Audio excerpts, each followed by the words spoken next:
What is Mastodon? It's the Twitter alternative. The other day, I uploaded a video about the 45,000 layoffs in the tech industry, and the timing was very interesting because at the same point, Elon Musk laid off 50% of the workforce from Twitter. So Twitter's been on a roller coaster ride ever since Elon Musk said he was going to purchase it for $44 billion.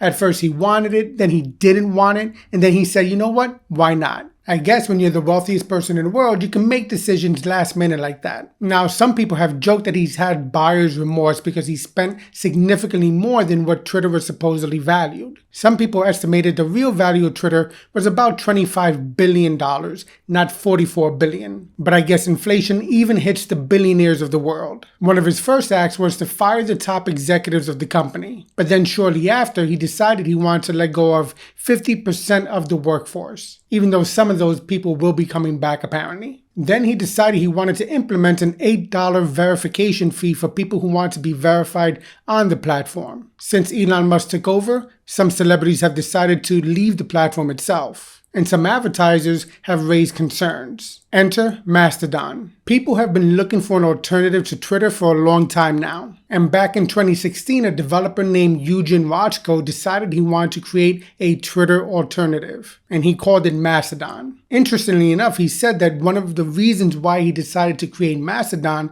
was because he was concerned about the direction of Twitter and the possibility of it getting acquired by a different billionaire at the time. As of now, Mastodon has 4.5 million users, of which almost 1.3 million are active users. And all this operates on over 4,000 servers. But since Elon Musk said he was going to purchase Twitter, that's where Mastodon has seen some substantial growth. A lot of reporting has already been taking place from different periodicals about Mastodon and the user growth since Twitter has been having its drama. So is Mastodon a website? Is it an app? What is it? Well, it's software. It's very similar to how WordPress or Drupal or Joomla operate. Anyone can use the software on their own VPS or dedicated server in order to create their own little community. Or regular people can just sign up to a Mastodon server and decide what type of community they want to be a part of. And it's a social media platform. It's very similar in functionality to how Twitter operates. And what makes Mastodon interesting is the way that it operates. It's not like Twitter exactly. It functions a lot like Twitter, but not really. And it's unique in terms of how other social media platforms operate. Let's take a look at the source directly to see more about what Mastodon is. It's decentralized. Instant global communication is too important to belong to one company. Each Mastodon server is a completely independent entity, able to interoperate with others to form one global social network. Now, the term decentralized apps has been making the rounds lately, and it very well might be the future of how we operate online. Mastodon is free and open source software. We believe in your right to use, copy, study, and change Mastodon as you see fit, and we benefit from contributions from the community. The backend code is written in Ruby on Rails and Node.js.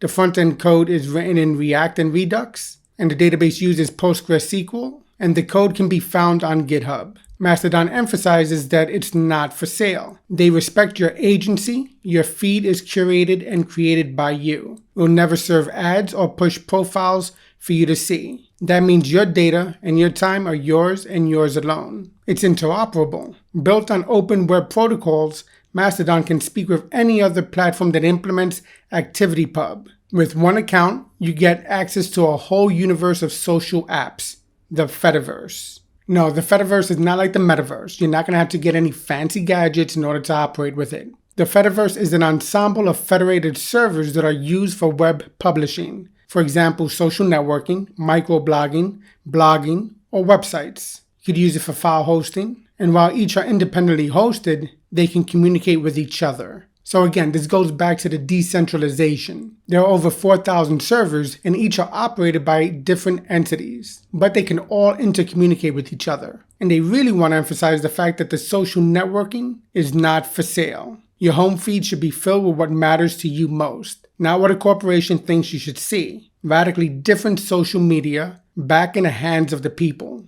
They give you the ability to stay in control of your own timeline. You know best what you want to see on your home feed. No algorithms or ads to waste your time. You could follow anyone across any Mastodon server, and you can receive their posts in chronological order. You could also use it to build your audience in confidence. Mastodon provides you with a unique possibility of managing your audience without any middlemen. Mastodon deployed on your own infrastructure allows you to follow and be followed from any other Mastodon server online and is under no one's control but yours. Now, this is the interesting part. You can pretty much have your own social media platform powered by Mastodon, just like you can have your own website powered by WordPress. And there's a lot of good possible use cases for this. One, you can treat it like any other social media site, or you can create your own private communities that you control the server it's on. There's a lot of possibilities there with that. Now, what about moderation? How does that work on Mastodon? Moderating the way it should be.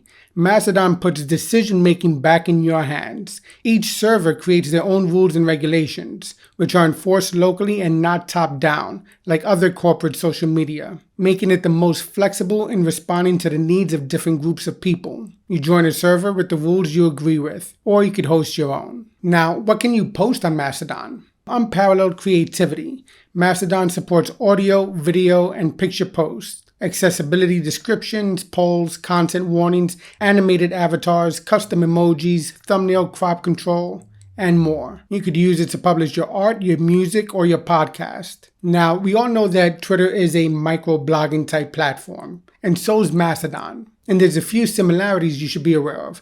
Twitter has a character count of 280 characters. Mastodon has 500 character count limit. But the fact that it's open source code and anybody could fork it, some servers and some developers have decided to fork the code in order to increase the character count. On Twitter, you have tweets, and on Mastodon, you have toots. Now, how do you sign up to Mastodon? Visit their website, or you can download the app on iOS or Android. Choose a server and ask to join. Choose your username and password. You'll get an email. Then you log in and start editing your profile. Choosing the server. Again, this is where it differs a little bit from how Twitter or other social media platforms operate. Instead of just signing up to one social media platform, you're signing up to servers or instances. And these instances are communities that gravitate around a particular topic. So you can navigate the different servers that are available and choose which instance or server you want to join. Now, choosing a server matters. It allows you to first focus on the type of content and type of information you want to engage with. For me, I joined the PHP community, but that doesn't mean you're only limited to seeing information from that community. Again, you can communicate with pretty much anyone